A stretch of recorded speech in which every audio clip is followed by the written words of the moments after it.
Pre, ayos ka lang? Oo, kaya ko pa. Tulungan mo ako Madami sila eh. Kailangan ko ng kasamang lumaban. Pre, hindi ka naman nag-iisa sa laban na to eh. Sasamahan kita. Kami ni Lolo. Kailangan na natin tapusin ang aswang na yun bago pa makapambiktima dito sa baryo natin. Tama ang upo ko. Hindi ka namin pababayaan, Rigor. Tutuklasin natin ang kapangyarihan niya. At sa tingin niyo po, matatalo ko ang aswang na yun? Eh yung kapre nga po di niya kinaya eh. Para ako nagpapakamatay nun, Lolo. Magandang araw po sa inyong lahat. Ngayong araw po na ito, isang kwento ng tapang, kabayanihan at pagbabago ang inyong mapapakinggan. Ito ay ang kwento ni Rigor at Torio, dalawang binatang ordinaryo, pero sa isang iglap ay naging hindi inaasahang tagapagligtas ng kanilang baryo.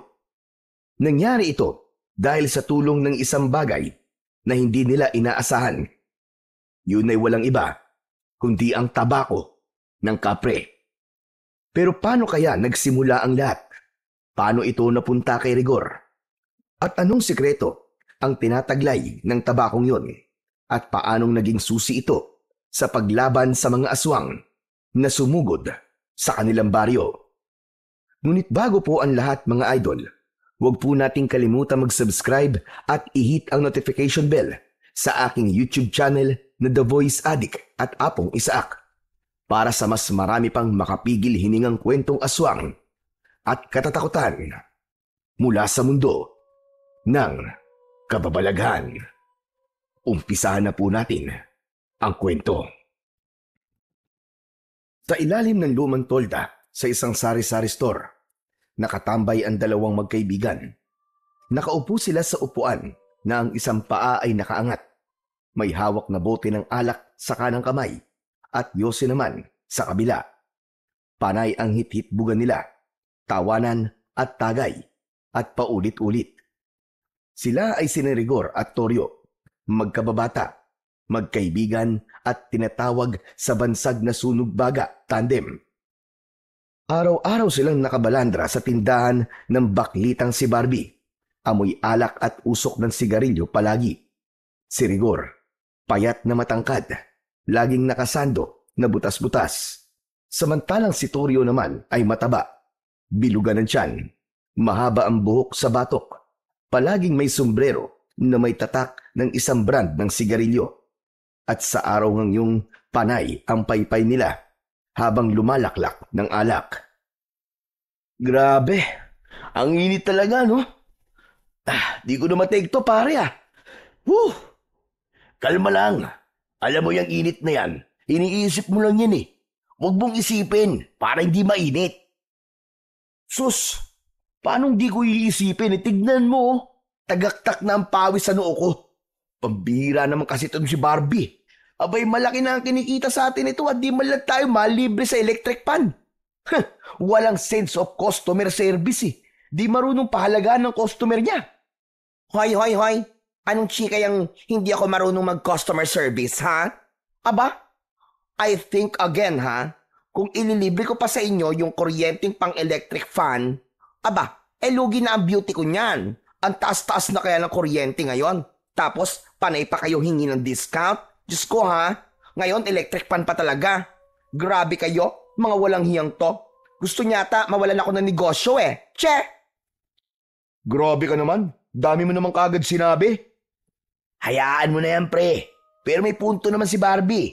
Mahal talaga ang kuryente ngayon. Saka, alam mo pre, sa panahon ngayon, wala nang libre. Sus, pwede naman kung talagang makatao lang yan si Barbie. Parang hangin lang dito yan Walang kakonse-konsensya. Abat, sobra naman yata yun, Rigor. Aba bakit? Totoo naman Regular customer mo kami dito, pero kulang ka sa aruga at pagmamahal sa amin. Kundi lang masarap ang mani mo Lilipat na kami sa ibang tambayan Di lumipat kayo ng tambayan kung gusto nyo. Go lang! Sinong tinakot nyo? Mas bet ko pa nga yun, no? Para naman makaranas ako ng konting peace and quiet dito sa kaharian ko. Tsaka feeling ko, feeling lang naman, mas lalaki pa ang benta ko pag nawala kayo dito. Bakit kanyo? Kasi, natatakot sa inyo yung ibang customer eh. Akala nila palaging may World War III dito sa ilalim ng trapal ko. So yes, besh, please lang no, bigyan nyo naman ako ng break. Tignan mo to. Kontrabida ka talaga dito no? Akala mo, di nakikinabang talaga sa atin Para kang yung bang tipong hindi pa dinadatnan pero menopause na. Kaya walang magkagusto sa'yo Ang sungit-sungit mo kasi. Hoy, excuse me ha, may jowa ko no? Anong walang nagkakagusto? Charotera ka? Sa ganda kong to? Tignan mo, fresh na fresh, witty at always on flick. Hoy, may nagmamahal sa akin baka akala mo. May special someone na kung laging nagpapakilig sa akin. Kayo, wala. As in nga. Puro tagay, puro yosi. Pero jowa, wale. Kaya wag kayong bitter no mga beshi. Aba, sumusobra ka na. Patulang ko na kaya to pre. Kalma. Si Barbie yan Para namang di ka sanay sa bibig niyan. Hayaan mo na. Sige na nga. Ay nako, kung bakit ba naman kasi ang hirap ng buhay Alam mo, kung mayaman lang ako, yung tipong may swimming pool at may mansyon, nako, araw-araw talaga tayong iinom at maghapong lalangoy sa swimming pool kasama ang maraming chika babes. Nako Chong, mangyari kaya yon? Pero itong naisip ko Chong, paano kaya kung mag-vlog tayo? Madali rin daw yumaman kapag naging vlogger ka. Lalo na kapag viral. Ano kaya Chong kung i-vlog natin yung mga ganito nating ganap? Alin? Yung palaging pag-iinom? Oo, patok yun. Ay mga ateng, talagang nangarap pa kayo yumaman ha? Tapos vlogging pa ang puntirya nyo? Hoy. Huwag kayo magkalat ng mga kaetyo salat kasamaan nyo sa SOCMED ha? Please lang, tigil-tigilan nyo. Sobra ka naman. Kasamaan ka agad. OA. Sorry natapakan ba namin yung perfect mong pagkatao? Akala ko ba pre, walang pikunan. Hoy Barbie, mabuti pa manahimik ka na lang dyan. Tiko mo na yung bibig mo. Hayaan mo na lang kami dito ni Torio no? Saka, maski naman ganito kami, mabait naman kami, di ba? Wala naman kaming masamang ginagawa sa iba. Wala naman kaming pineperwisyo. Sa bagay, pero wait lang, may sasabihin ako. Don't me. Huwag kayong magalit. Kung ako sa inyo, itigil nyo na ang walwal. Mga besh, huwag nyong i-abuse ang ganda ng katawan nyo, sayang. At kesa tambay lang kayo ng tambay dito, go na. Hanap-hanap din ng work pag may time, no? Push natin yan, mga akla. Hoy, ikaw, huwag mo kasi kaming pangunahan sa gusto namin mangyari sa buhay namin. May plano din naman kami magkatrabaho, no? Pero sa ngayon, wag muna. Nag-e-enjoy pa kami nitong si paring rigor ko Basta't magkasama kami nito, solve na kami. O siya. Fine, mga ati. Kayo na ang winner sa universe, charot. O siya, sige. Aalis na ako, ha? Mamamalengke pa ang beauty ko. Pamangking ko na lang muna bahala sa inyo, ha? Babush, don't miss me too much, ha? Mua, chup. Bye-bye! Umalis na si Barbie, bit-bit ang ecobag. Kumikembot-kembot pa ang balakang na parang rumarampa sa runway. Sa ilalim ng tolda, hindi na mapigil ang tawanan ni Rigor at Torio. Pambihira. Grabe talaga to si Barbie, no? Ang daming charot. Pero aminin mo maski sobrang sungit yan sa atin minsan, ang puso niyan, solid na mabait at matulungin. Wala akong masabi dyan, pare. Ayun naman, tama ka dyan, tol. Kasi yan, siya lang ang may lakas ng loob na pautangin tayo sa oras ng kagipitan natin. Hindi siya nagdadalawang isip na magbigay ng pera o kaya ng gamot. Tulad na lang nung nagkasakit ang tatay ko, di ba? Tama ka. Pero pre, naniniwala ka ba sa sinasabi niya na may jowa siya? Hindi ko alam, pre. Hindi ko maisip kung paano magkakajowang isang baklang kapre. Uy, grabe ka naman kay Barbie. Bakit? Totoo naman, pre Aminin mo, mukha talaga siyang kapre. Ang laki ba naman ng katawan puro muscle. Tapos, ang itim pa ng balat. Kapag tumayo yan doon sa may balete sa bukid, panigurado, mapagkakamalan niyang kapreng naninirahan doon Sa pagkakabanggit ni Rigor sa kapre sa may balete, Biglang natahimik ang dalawa. Ang masayang tawanan nila ay napalitan ng isang sandaling katahimikan. Bigla nilang naalala ang mga naging usap-usapan na umiikot sa baryo tungkol dito. Ayon sa mga matatanda, may isang kapre raw na naninirahan sa matandang puno ng balete sa bandang silangan ng bukid. Doon sa parte ng palayan na bihira ng taniman dahil palagi daw nasusunog ang mga tanim. Malaki daw ang katawan nito, sabi ng mga nakakakita. Mabalahibo at laging may dalang malaking tabako na binubuga kahit wala namang apoy. Pinaniniwalaan ng karamihan na may binabantayan itong kayamanan sa lugar na yon. Ngunit hindi naman ito mapakailaman ng mga tao dahil na rin sa takot. Dahil may kumakalat na kwento tungkol sa isang lasing na napadpad sa balete at natagpuan kinabukasan na nasiraan ng bait. Mula noon, pagsapit pa lang ng takip silim ay bihira na ang dumaraan sa parteng yun ng bukid. Pre, totoo kaya yung sinabi nila na may kayamanang binabantayan ng kapre doon sa balete? Ano kaya kung hanapin natin? Baka yun ang sagot sa kahirapan natin, pre. Baka doon na tayo yumaman. Totoo naman daw yung pre, sabi ng lolo ko. Pero posible na mahanap yun. Lalo't nasa ilalim ng mahika ng kapre yun. Naniniwala ka bang may sa tagabulag ang kapre? Kaya maski nasa harapan mo na ang kayamanan yun, ay di mo pa rin makikita kung di talaga sa'yo ipagkakaloob ng tagabantay. Ganun ba yun? E di, subukan kaya natin doon na lang tumambay. Malay mo, maawa sa atin yung kapre tapos sa atin ibigay yung kayamanan niya. Seryoso ka ba dyan, pre? Oo nga. Nako, pre, mukhang imposibleng maawa sa atin ang kapre. Kaya hindi natin mahanap yung kayamanan na yun. Bakit naman? Kasi pre, hindi mabait ang kapre. Wala silang awa. Ang hilig lang nila, manakot, mantrip, o kaya laruin ng mga tao. Ganun ba? Sayang naman. Pero teka, may naalala akong sinabi ni Lolo nun eh. Tungkol sa mga yan. Ano naman yun? Yung tabako nila. Kapag napasakamay daw ng tao yun, pwedeng magbigay ng swerte sa negosyo o kaya sa sugal. Talaga? Eh di yun na lang ang kunin natin. Hindi yung kayamanan.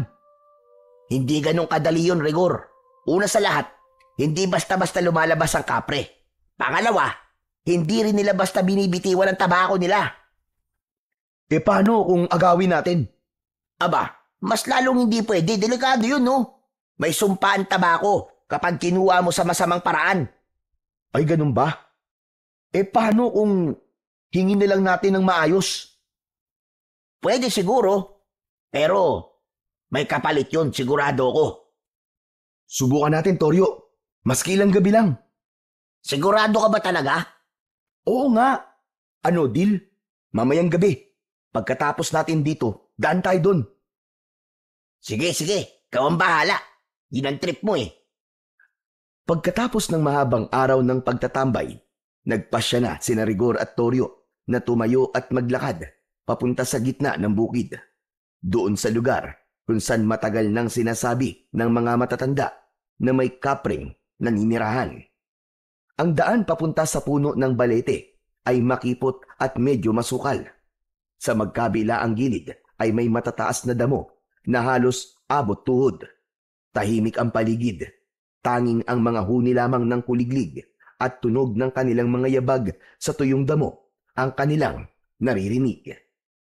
Nang makarating sila sa gitna ng bukid, bumungad kagad sa kanila ang dambuhalang puno ng balete. Sa ilalim ng puno ay halos walang tumutubong damo. Lupa lang na tuyo, bitak-bitak na parang pinipigilan ang alinmang halaman na tumubo doon. Ang paligid ay may amoy. Hindi mabaho, pero kakaiba. Parang pinaghalong lupa, alikabok at sunog na dahon. Andito na tayo, Tol. Simulan na natin yung plano natin na mag-alay. Tignan mo nga kung kumpleto lahat ng dala natin. Alak? Check. Sigarilyo? Check. Tapang? Check na check. Ayos. Sige, dali mo na dito yung mga yan. Sa paanan ng balete, inilapag nila ang dalang alak at sigarilyo. Binuksan ni Rigor ang bote at nilagyan ng konting laman ang dalang baso. Kaibigang kapre, para sa'yo to Peace tayo Hindi kami nandito para makipag-away. Nandito kami para makipagkaibigan. Tahimik, walang tugon mula sa nilalang. Ngunit maya-maya, may dumampi na isang malamig na hangin sa batok ni Rigor. Napalingon siya. Wala namang tao. Bakit, Rigor? Kanina ka pa lingon ng lingon Wala to. Okay lang ako. Dito na muna tayo tumambay, kahit hanggang 10:00 lang ng gabi. Hintayin natin, baka sakaling magpakita sa atin yung kapre. Sige tol, walang problema sa akin. Ilang sandali pa ang lumipas. Biglang gumalaw ang mga sanga at dahon ng puno, maski wala namang malakas na hangin. At kasabay nito ay nakarinig sila ng mahinang halakhak. Mababa, malalim, parang galing sa itaas. Dahan-dahang umikot ang mga mata ni Rigor. Wala pa rin siyang nakita, pero ramdam niya na may ibang presensya na sa paligid. Pre, hindi ba nararamdaman? Parang may nakatingin sa atin Oo, tol. Ramdam ko. Teka lang, dinadaga ka na ba? Ako hindi Bakit naman ako dadagain? Kapre lang yan, no? Patuloy pang nakiramdam ang dalawa. Si Rigor ay nanlalamig na ang palad sa kaba, pero di nagpapahalata sa kanyang kasama. Maigpit ang pagkakakapit niya sa laylayan ng kanyang t-shirt. Bahagyang nakayuko ang katawan niya, pero ang mga mata niya ay mabilis na lumilingon-lingon sa paligid. Parang naghahanap ng mga senyales ng peligro. Pawisan ang noo niya kahit malamig naman ang simoy ng hangin at bahagyang nanginginig ang kanyang dalawang tuhod. Samantala, si Toryo naman ay hindi rin mapakali pero pinipilit na ipakitang matapang siya. Ayaw niyang pagtawanan siya ni Rigor, lalo pat palagi niyang ipinagmamalaki sa kaibigan na siya ay isang apo ng magaling na albularyo, na siya ang susunod sa yapak ng kanyang lolo, na matapang siya, malakas at handang-handa sa anumang laban. Ngunit ang totoo, kanina pa siya basa ng pawis at tila nahihirapan na sa paghinga.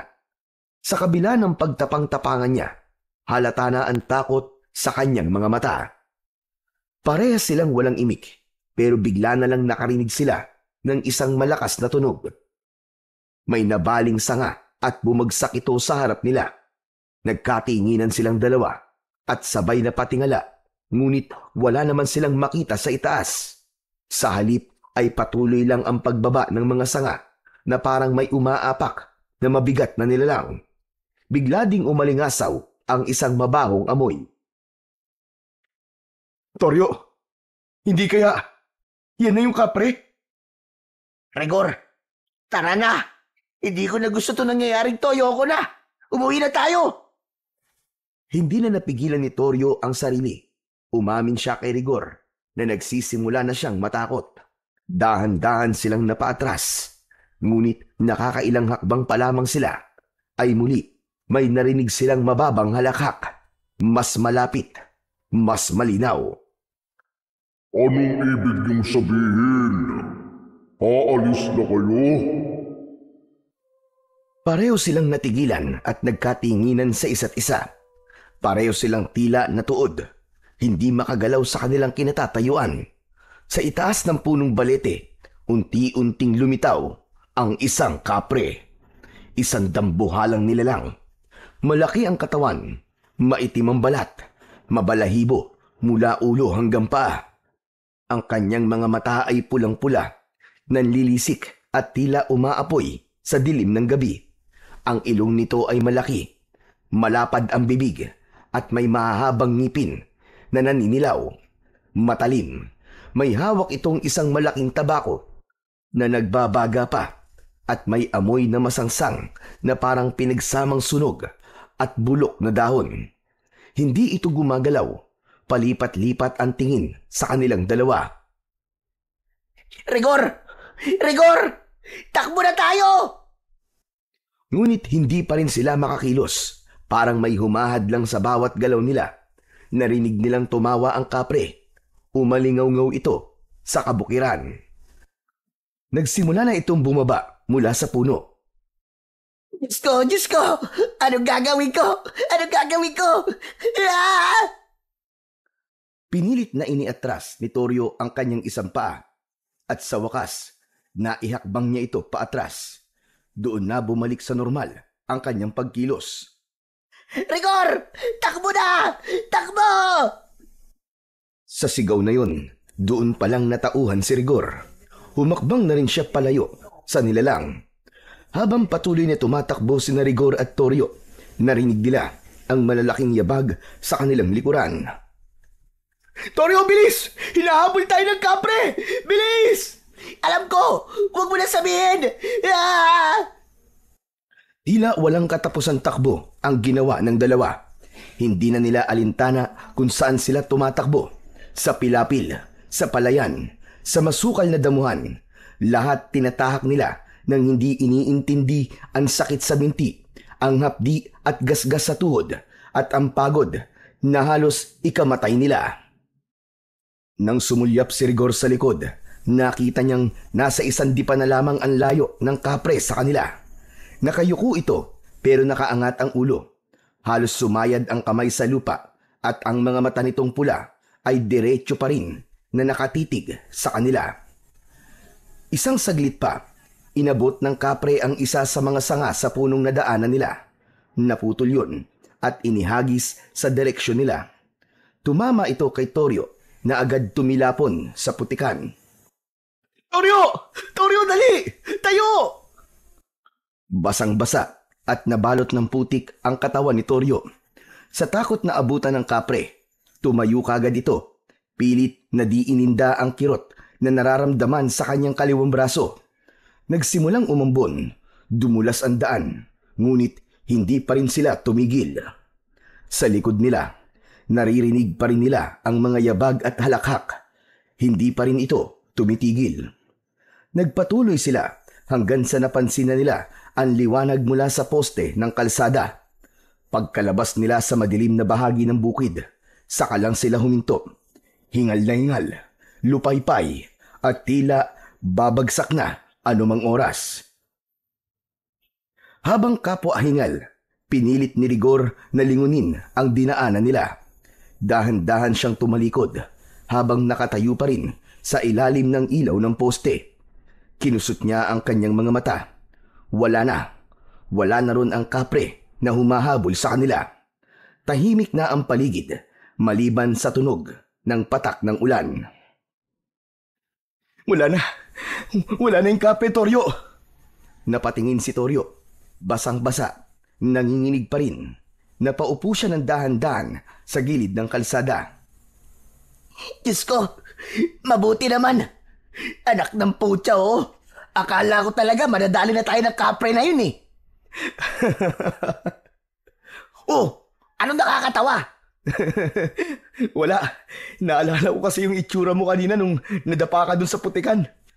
Para kang palakang kokak na panay ang padyak eh.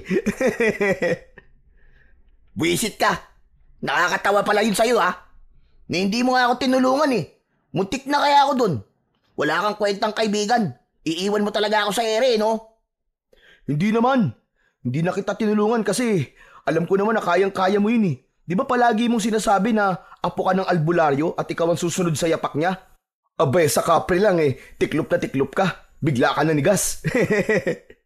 Sira ulo. Kung makatawa ka dyan, kala mo hindi na ihisa sa lawal. Akala mo di ko alam ha. Hindi porket tumuulan, hindi ko na mahalata na hindi galing sa ulan yung dumadaloy dyan sa binti mo kanina. Kadiri ka. Oo na. Sige na, tama ka na. Nakakatakot naman talaga eh. Sino bang di maiihi? Alam mo, hindi ko naman talaga inaasahan na totoo na yung nilalang na yun. Na sobrang nakakatakot ang mukha at itsura niya. Halimaw pa lang talaga. Maganda pa si Barbie dun. Oo nga, tama ka.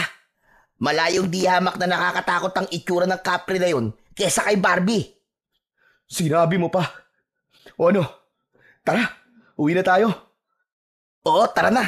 Uwi na tayo. Baka mamaya, bumalik pa yung kapre na yun eh.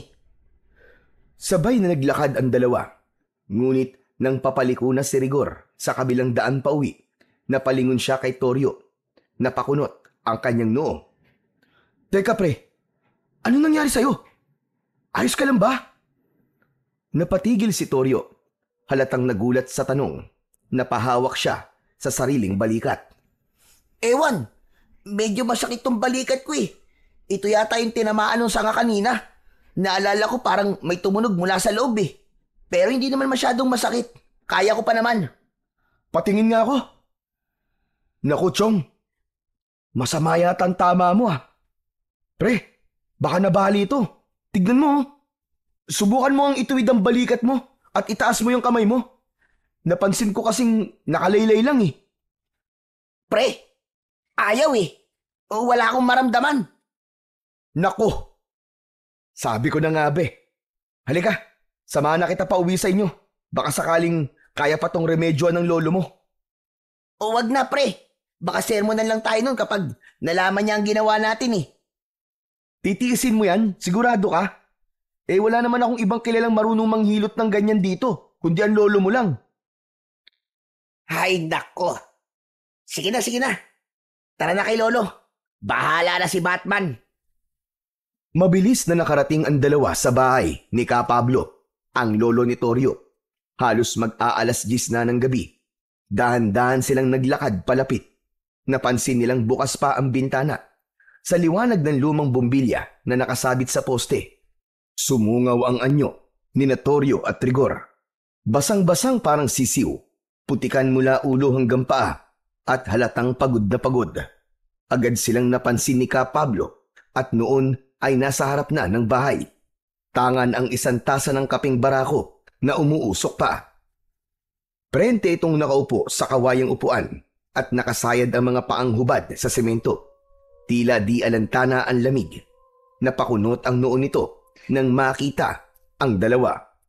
Tumayo ito nang makalapit ang mga ito sa kanya. Pinagmasdan silang mabuti mula ulo hanggang paa. Abae! Ano ba yung itsura nyo na yan? Para kayo naligo sa kanala. Hindi sila kagad makasagot, lalo na si Toryo. Bumilis ang tibok ng kanyang puso. Walang pinagkaiba sa naramdaman niya kaninang hinahabol sila ng kapre. Magsalita ka! Ano na naman ba to, Toryo? Bakit ganyan ang ayos nyo? Ano ba nangyari? Tahimik lang si Toryo at Rigor. Nakatingin pero walang gustong sumagot. Nang makalapit si Ka Pablo, bigla itong napahinto. Tumaas ang kilay at umamoy-amoy. Teka lang!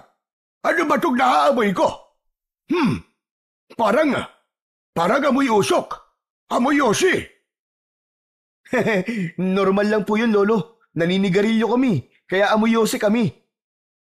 Hindi. Hindi yan amoy ng usok ng sigarilyo.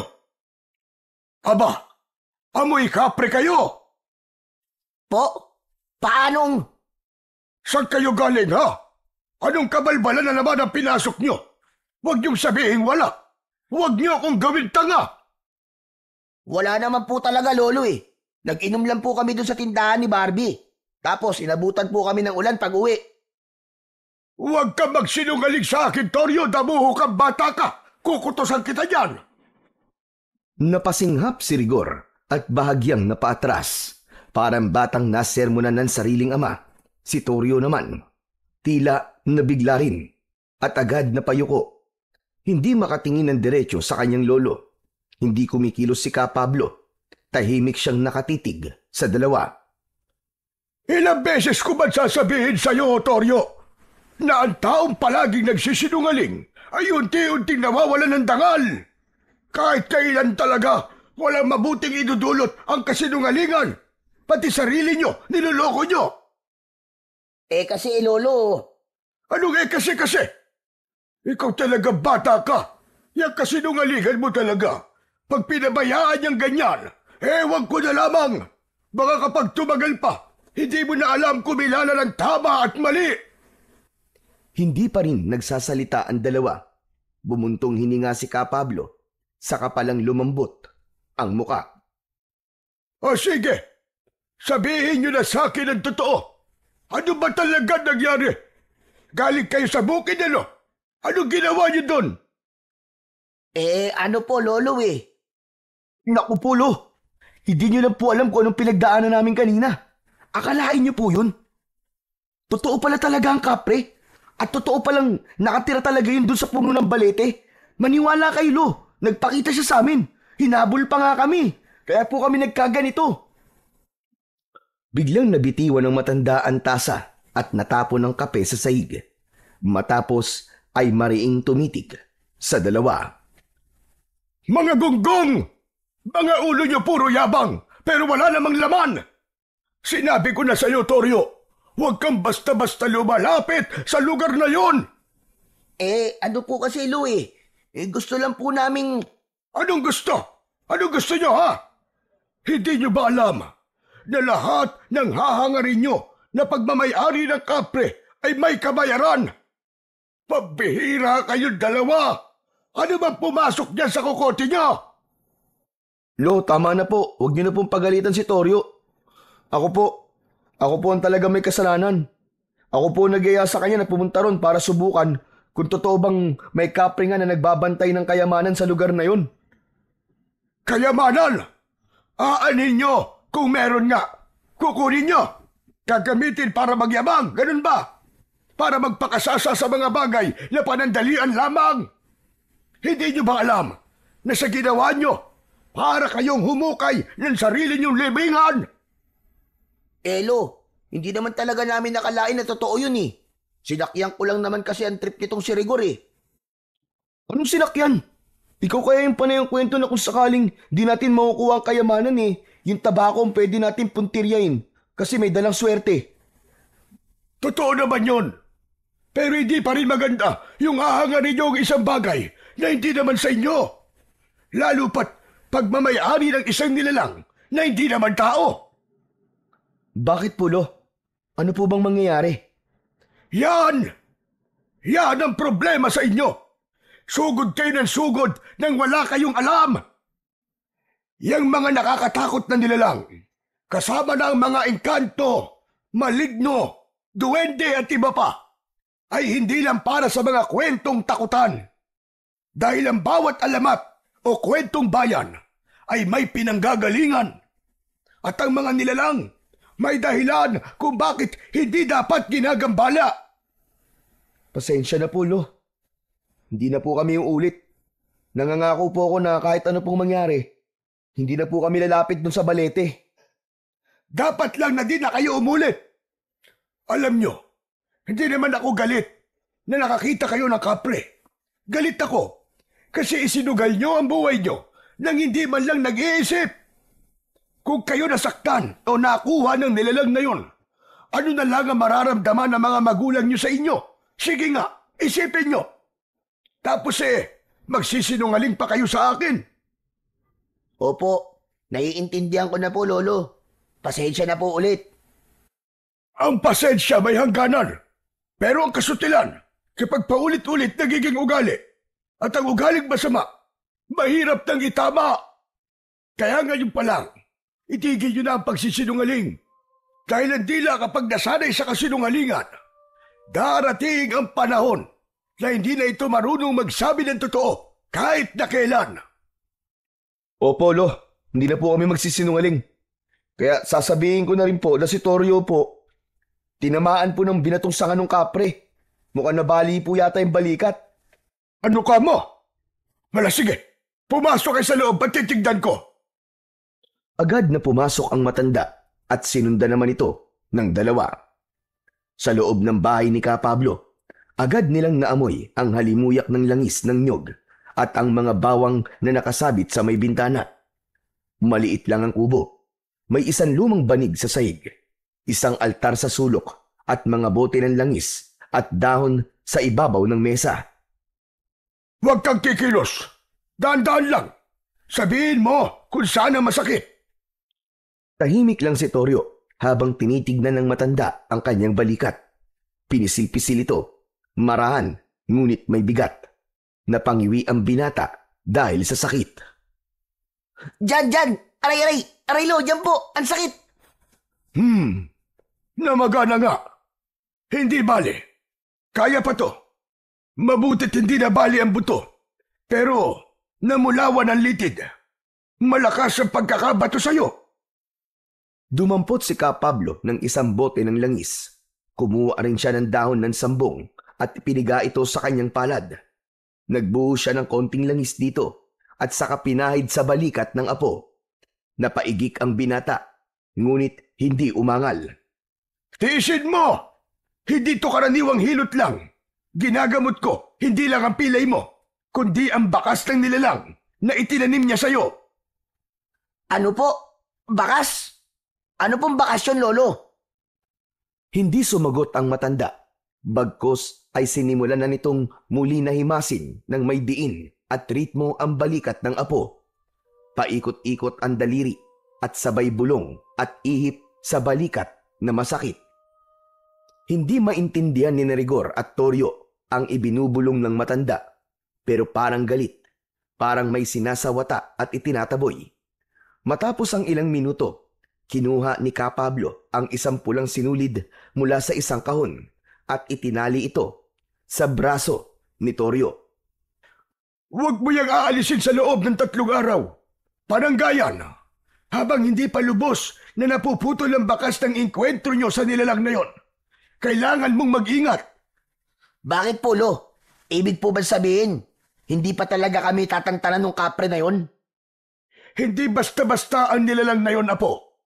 Hindi sila gaya ng hayop na kapag hindi mo na pinapansin, tapos na. Kapag nakita mo ang kapre at nakita ka din niya, may bakas siyang iiwan sa'yo. Yun ang magiging koneksyon niya sa inyo. Ikaw ba, Rigor? May bakas din ba sa'yo? Mukhang wala naman po, lo. Kasi naunahan ko po si Toryo eh. Mas nauna po akong nakalayo. Kaya siya po yung pinuntirya na batuin ng sanga. Diyan ka nagkakamali. 2 kayong may bakas. Parehas na kayong nakakonekta sa kanya. Kaya ano man sandali, pwede niya kayong lapitan at saktan. Po? Itinikit niya sa inyo ang kanyang amoy. Kaya maski nung layo nyo, kahit saan lugar pa kayo magtago. Kapag ginusto niya kayong hanapin, mahanap at mahanap niya kayo. Eh paano po yun, lo? Kung ganun, hindi na ba talaga kami makakatakas sa kanya? Makakatakas kayo, pero hindi sa pagtakbo. Kailangan niyong putulin ang koneksyon niyo sa kanya. Kung ganun po, bigyan niyo rin po ako ng panangga, tulad po ng kay Toryo. Hindi lang panangga ang kailangan. Dahil sa mundo ng nilalang na gaya niya, lahat ng kilos ay may kabayaran. Kung nagambala mo siya, o maski nga na pagtawanan mo lamang, para sa kanya, utang na yon na kailangang singilin. Ganun po pala yun? Oh, heto sa'yo. Itali mo yan sa pulsuan mo at huwag mong aalisin hanggang ako magsabi na pwede na. Kaso pansamantala lang ito. Posibleng hindi pa rin kayo tantanan nun. Ano po ang pwede namin gawin para maputol po ang pagsunod niya sa amin? Paano namin mapuputol po ang bakas? Bukas, sabay kayong pupunta sa balete. Humingi kayo ng tawad. Magdala kayo ng suol tulad ng ilang piraso ng tabako, candy, o kaya yung mga prutas. Ialay niyo yun sa ugat ng puno.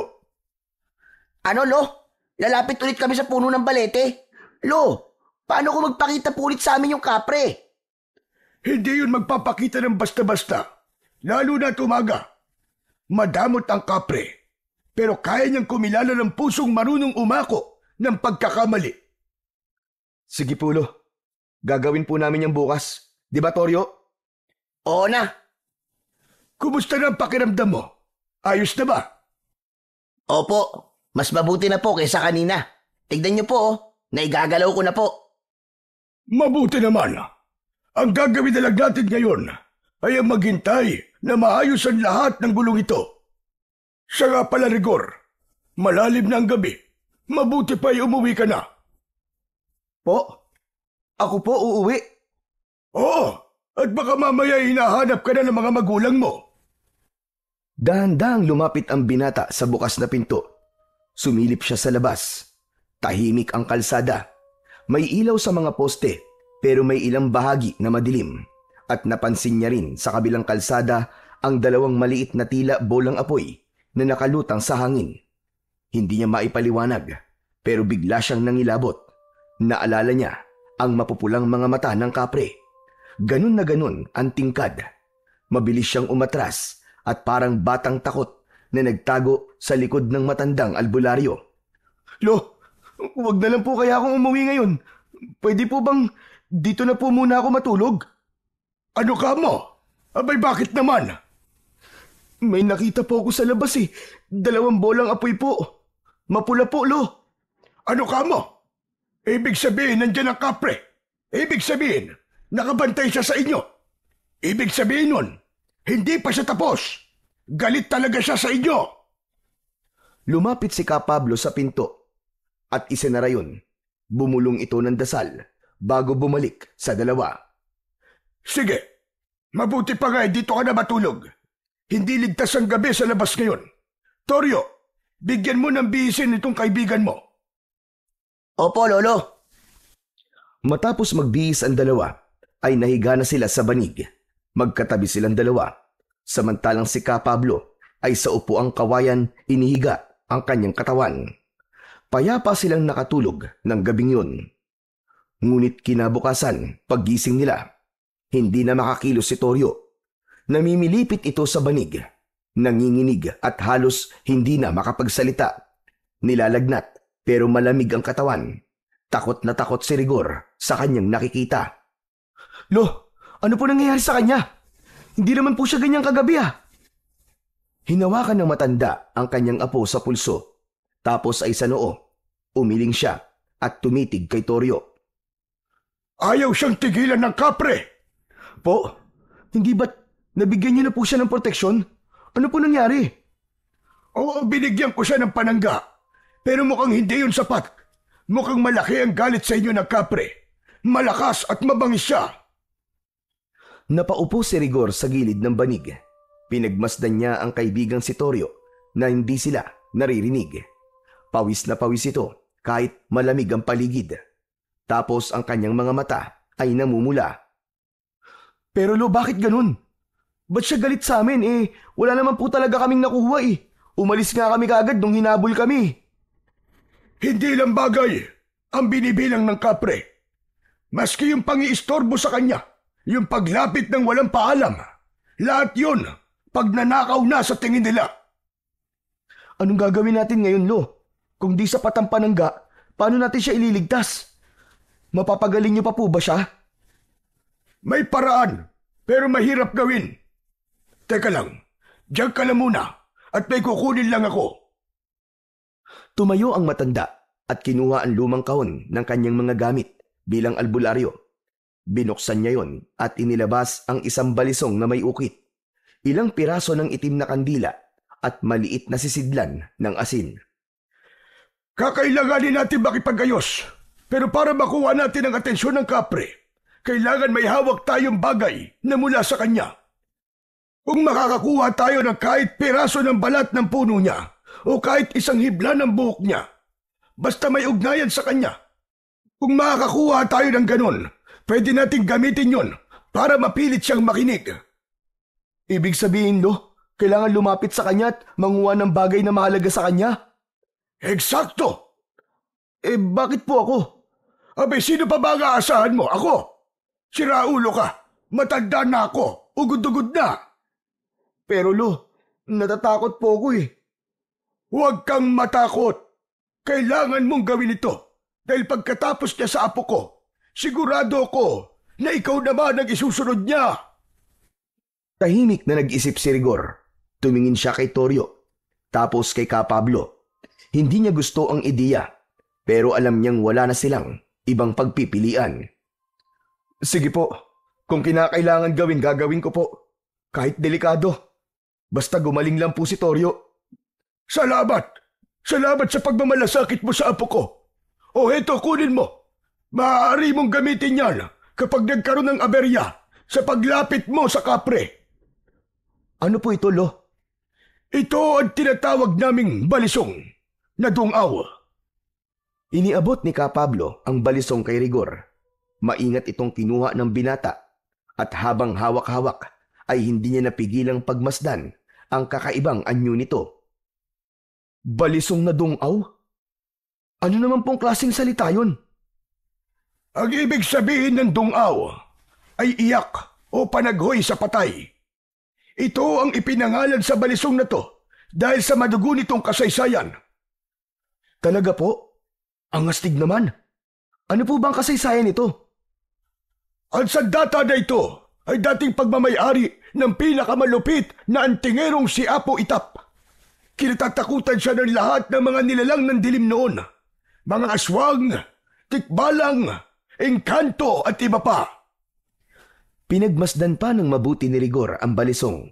Ang hawakan nito ay gawa sa ugat ng balete na ayon sa matanda ay ugat na kusang nahulog mula sa puno. Sinasabing sagrado ang ganong klase ng ugat at may taglay na lakas na hindi basta-basta napapansin ng tao. Pero takot dito ang mga nilalang na hindi tao.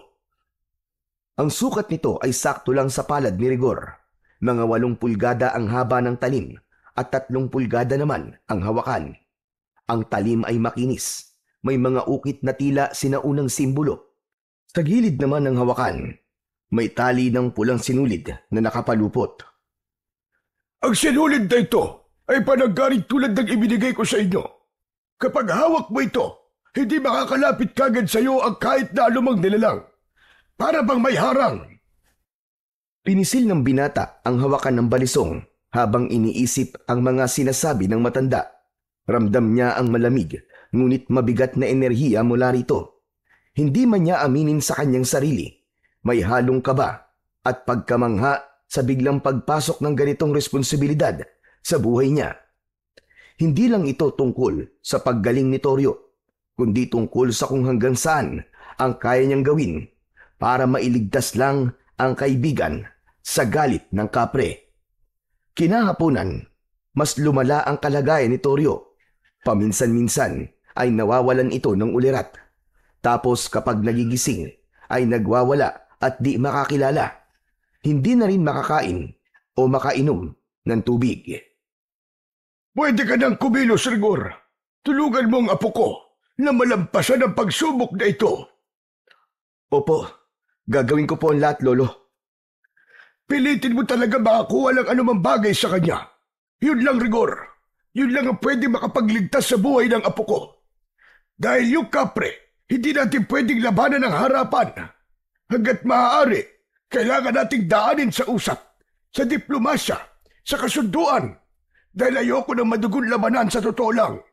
Pero dahil ayaw niyang makipag-ugnayan sa atin, kapag may nakuha kang gamit niya na mahalaga sa kanya, doon natin siya pwedeng i-pressure. Mapipilitan siya makipag-ugnayan sa atin.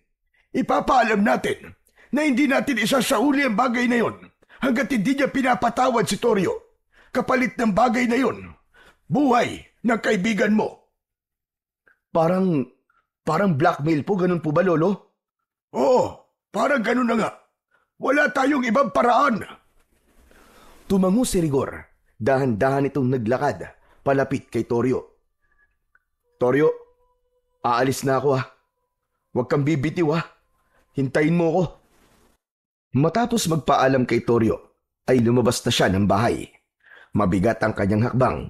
Pagbukas niya ng pinto, sinalubong siya ng malamig at basang hangin. Madilim ang langit. Kulay itim ang mga ulap. Pakiramdam niya anumang oras, muling babagsak ang ulan. Wala siyang dalang payong, pero hindi niya na ito inintindi. Ang mahalaga lang sa kanya ay ang makalakad, makalayo, at makarating kung saan man siya dapat pumunta. Bitbit niya ang tela na bumabalot sa balisong ni Apo Itap. Ang huling pag-asang maipagtanggol ang kaibigan laban sa kung anumang nilalang ang pumipinsala rito. Nagpatuloy siya sa paglalakad hanggang sa napadaan siya sa bahay ni Barbie. Rigor? Napalingon siya. Nasa pintuan si Barbie. Kinakawayan siyang lumapit. Aba, himala. Nag-iisa ka yata ngayon. Nasa si Toryo. Himala, hindi kayo nag-inuman ngayong araw ah. Nagtampo ata kayo sa akin kahapon. Ano ba yan? Barbie, may sakit si Toryo eh. Nilalagnat siya ng malala. Ha? Aba, bigla naman yata yan. Okay pa naman siya kahapon ah. Kaya nga eh. Saan ka ba pupunta niyan? Hindi naman yan ang daan pa uwi sa inyo ah. Wala. Diyan lang. Sige, mauna na ako Rigor, teka lang. May narinig kasi ako na nagkikwentuhan kanina dito sa tindahan. Ang sabi, may kabarangay daw tayo na nakakita kagabi na may gumagalang aswang dito sa baryo. Nako, mabuti pa umuwi ka na. Huwag ka na magpaabot ng gabi sa daan. Ano ka mo? Aswang? Oo, sabi ni Aling Kunching. Kilala mo naman na matandang yon, di ba? Kapag siyang nagkalat ng balita, totoo talaga. Sino daw yung nakakita? Siya ba mismo? Hindi raw siya. Yung anak niya raw, si Lenlen. Nakita daw niya kagabi, bandang 10:00. May dumaan daw sa tapat nila. Tao raw, gumagapang. Gumagapang? Oo, yung bang parang hinihila yung isang paa habang nakadapa sa lupa. Hindi daw niya nakita yung muka eh. Akala daw ni Lenlen, lasing lang o kaya adik. Pero sinundan daw niya. Aba, Rigor. Nako, maninindig ang balahibo mo sa kwento niya. Ano raw? Yung tao, huminto daw sa gitna ng kalsada. Lumingon daw sa kanya at tinignan siya ng diretso tapos biglang nagbago daw ng anyo. Paano nagbago? Ano ba, Barbie? Bilisan mo naman magkwento para ka namang teleserye. Laging itutuloy, ano ba yan?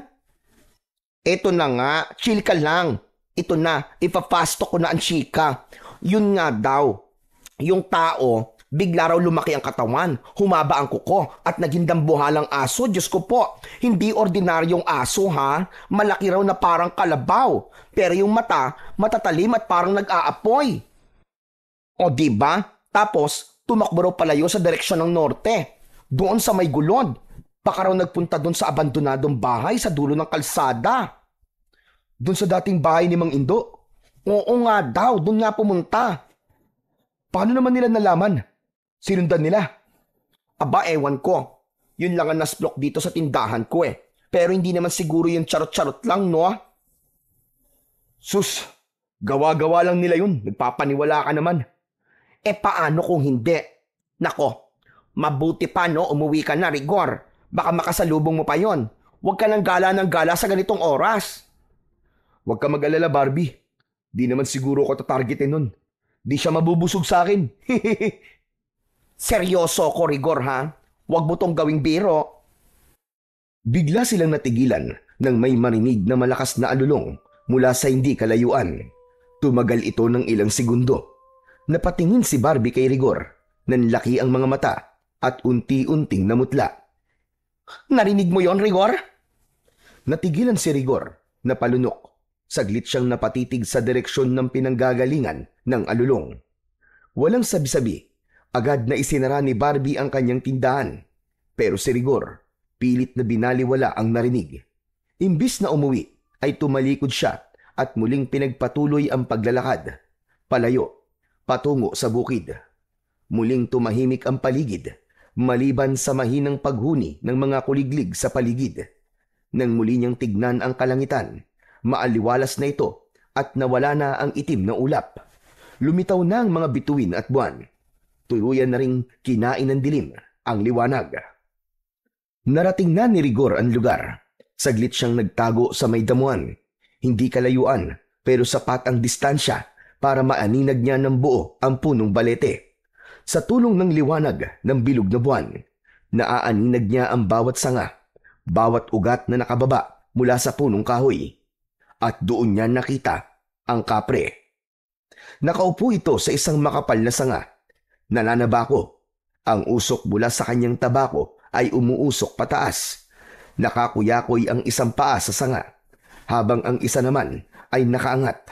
Nakatukod ang sakong sa katawan ng puno ng balete, na parabang komportableng nagpapahinga. Tahimik si Rigor habang nakayuko sa damuhan. Binantayan niya ang bawat galaw ng nilalang. Hindi niya sigurado kung nakita na siya o hindi pa, kaya pinili niyang huwag munang kumilos. Ilang sandali siyang nag-isip kung ano ang bagay na maaari niyang kunin na pagmamay-ari ng kapre. Naisip niyang pinakamadaling kunin ay ang ugat ng balete. Tumingin siya sa paligid. Iniisip kung paano siya makakalapit nang hindi siya napapansin. Naisip niyang pwede siyang gumapang sa damuhan, dahan-dahan at humanap ng tamang tiyempo kapag tumingin sa ibang direksyon ng kapre o kung sakaling ito ay pumikit. Wala pa man siyang ginagawa, ramdam na niya ang kaba sa dibdib. Ilang sandali pa ay naglakas loob na ang binata. Nagsimula na itong gumapang, ngunit hindi man siya nakakalabas ng damuhan ay may narinig na siyang mabilis na kaluskos mula sa kabilang bahagi ng damuhan. Napatingin siya sa direksyong yun.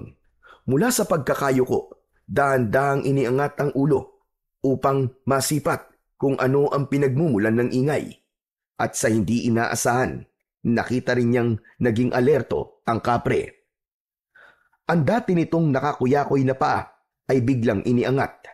Tumayo ito sa sanga ng balete. Ang mga mata nito ay mas lalong tila nagliyab at malikot. Parang may hinahanap. Bahagya pa itong sumingot na parang nakakaamoy ng presensyang hindi niya gusto. Ano kaya yun? Ramdam niya ang kilabot ng mga oras na yon, pero hindi pa rin siya umaatras. Nanatili siyang nakatago. At doon na nagbukas ang panibagong eksena. Mula sa makapal na damuhan sa bandang kaliwa, isang nilalang ang biglang lumitaw. May isang dambuhalang itim na biglang nagpakita. Hindi ordinaryo ang anyo nito. Malaki ang katawan nito na halos kasinlaki ng kalabaw. Ang balahibo nito ay makapal. Mahaba ang buntot at may paliko sa dulo. Ang mga mata ay kulay pula. May mga nakalabas na pangil sa bibig. Matutulis at mahaba. Malalaki rin at matatalas ang kanyang mga kuko. Aswang! Kung ganun, totoo nga sinabi ni Barbie na may aswang! Nagkatinginan ang kapre at ang itim na aso. Tahimik lang sila nung una. Parehong hindi gumagalaw. Tila parehong nagmamasid at sinusukat ang lakas ng isa't isa. Hindi nagtagal, ang kapre ang unang umangil. Isang malalim at mababang tinig na parang nanggagaling sa ilalim ng lupa. Ang mga sanga ng balete ay tila bahagyang bumaba at yumuko. At ang kapre tumalon mula sa itaas at bumaba. Medyo umuga ang lupa. Sa isang iglap, nakatayo na ito sa ilalim ng punong balete, nakaharap sa aswang. Ano kaya mangyayari? Mukhang maglalaban sila! Habang nakatayo ang kapre, biglang sumugod sa kanya ang aswang. Sa bilis ng kilos nito, halos hindi nasundan ng mata ni Rigor ang galaw. Sa bilis ay tila nagmukha na lang itong anino na sumagasa sa katawan ng kapre. Ngunit mabilis ring nakaresponde ang kapre. Nasalo niya ng kanyang matitikas na bisig ang unang atake. Napaatras ito ng bahagya, pero agad ding bumawi. Sinuntok nito ang aswang. Napaurong ang aswang, ngunit sa halip na tuluyang umatras, umalulong ito ng pagkalakas-lakas. May mga ibong biglang lumipad mula sa mga punong kahoy. Nagpatuloy ang sagupaan ng dalawa. Tinadyakan ng kapre ang aswang. Tumilapon ito ng ilang metro, ngunit agad ding nakatayo. Tumalon pabalik at sinunggaban ang balikat ng kapre gamit ang malalaking pangil nito. Umingit ang kapre sa sakit. Napaatras ito pero di pa rin sumusuko. Kumuha ng malaking sanga ang kapre mula sa lupa. Mistulang kahoy na baston. Inihampas niya ito ng malakas sa aswang. Pero unti-unting lumalamang ang aswang makalipas ang ilang sandali. Nasugatan kasi ang binti nito at tila nahirapan ang tumayo ng tuwid. Umuungol ito. Nanginginig habang ang aswang naman ay patuloy sa pag-atake. Putya naman oh! Mukhang dehado na ang kapre ah! Nasa damuhan pa rin si Rigor. Pilit na ikinukubli ang katawan. Nagpaikot-ikot ang dalawa. Mukhang nangihina na ang kapre. Unti-unti na itong nauubusan ng lakas. Mabilis na din ang paghinga nito. Kinagat itong muli ng aswang sa braso. Buisit! Alis na kaya ako rito! Baka madamay pa ako sa away nila eh! Aatras na sana siya, pero parang may pumipigil sa kanya. Muli, ang mga mata niya ay nakatuon sa kapre at sa unang pagkakataon ay nakaramdam siya ng awa para dito. Napahawak siya sa kanyang tagiliran. Naramdaman niya roon ang lalagyan ng balisong. Hindi maaari ito. Tutulungan ko siya. Bahala na. Huminga siya ng malalim saka lumabas mula sa damuhan. Direkta siyang humarap sa aswang. Hoy! Diablong buwang! Sumusobra ka na! Tama na yan! Napalingon ng aswang. Nagkatinginan sila ni Rigor. Tila hindi inaasahan ng nilalang ang biglang pagsulpot ng tao. Kaya't tumigil ito sa galaw. Nanatili lang itong nakatayo. Ngunit nang inilabas ni Rigor ang kanyang balisong, bigla itong napaatras. Ang nakataas na buntot nito ay biglang bumaba. Parang asong nabahag ang buntot. Napasigaw si Rigor. Inihanda niya ang kanyang sarili. Sige na! Halika na rito! Tayo ang maglaban! Ngunit hindi na lumapit ang aswang. Sa halip, tumakbo ito palayo. Mabilis na nagtago sa dilim hanggang sa tuluyan na itong nawala. Hindi man lang lumingon.